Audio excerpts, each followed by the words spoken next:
Ever wondered how there are so many Nurse Joys in the Pokemon games?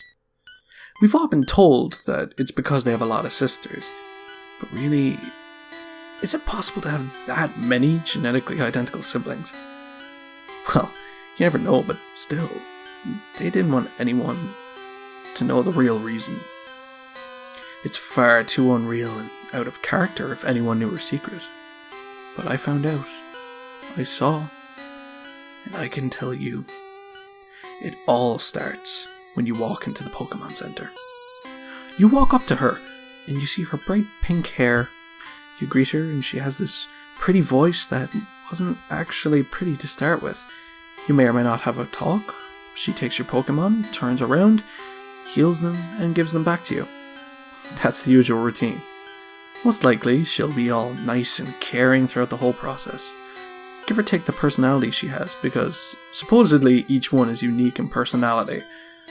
What you don't know is that she just installed a tracking device in your Pokeballs, all 6 of them, in case one falls off. Why? Well, when you entered that building, she knew you'd be perfect. She knew you had the characteristics for the job, plus you were still a new trainer. The lesser known, the better. Anyway, she keeps you tracked and alerts the other Nurse Joys you might encounter.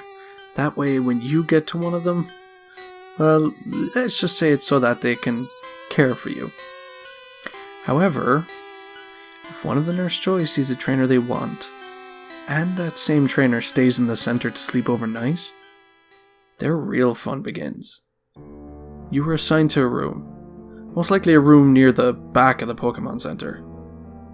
Can I take your Pokemon to another room so they can be healed and rested? She may ask. Say no. Just say no. It's their way to isolate you. All of your belongings can go in this drawer so you can lock it and keep your items safe while you sleep. She says in her voice you know, but will soon not love. The Joys do this to keep you unarmed. Of course you trust these kind nurses. So all the items you had go in the drawer and she gives you the lock. Good night, please. Enjoy your rest. She tries to comfort you, but if you look very closely, you may notice the fake face she has drop for a split second, because they're almost always full of excitement right before the procedure happens. Can you guess the real reason now? If yes, then well done. If not, keep listening. At about midnight, usually when it's all dark and no living thing is up and about, except for our lovely and sadistic nurse, it all begins. The door to your room gently opens.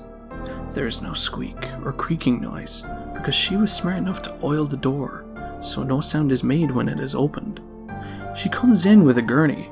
You know, those medical stretcher things they use to carry injured people. Her face is not sweet anymore, but more devilish. She enjoys this ritual. She loves it. The rush, the adrenaline she gets, the red glow in her eyes. It's as if she's possessed by the devil himself. Although you're sound asleep, she doesn't take any chances, so she takes out a needle. No, it's not poison, silly. It's a liquidized form of sleep powder, in a very high dose. A single ounce could keep you asleep for, say, 2 hours. The needle has 10 ounces. She needs all the time she can get for the procedure to be successful. So you're knocked out on a gurney, being pushed down the hall into a room that has been disguised as the nurse's only room. If you ever somehow manage to see what's inside, here's what you would see. Severed limbs and appendages of different sizes in jars. Only the ones that didn't transform properly. There are also testicles. Yep, testicles. She cuts them off. She drags the male's bodies underneath a saw tool that slices them off. She doesn't mind the bleeding. Actually, she collects it through the drain and then jars it. You know, for when she needs a drink. After all the Joys need a constant supply of blood. Now the next part's our favourite. Joy takes a knife and slices it down from the base of your neck to your groin. She does this very gently because she enjoys it, and if you were to wake up, then you could suffer slowly.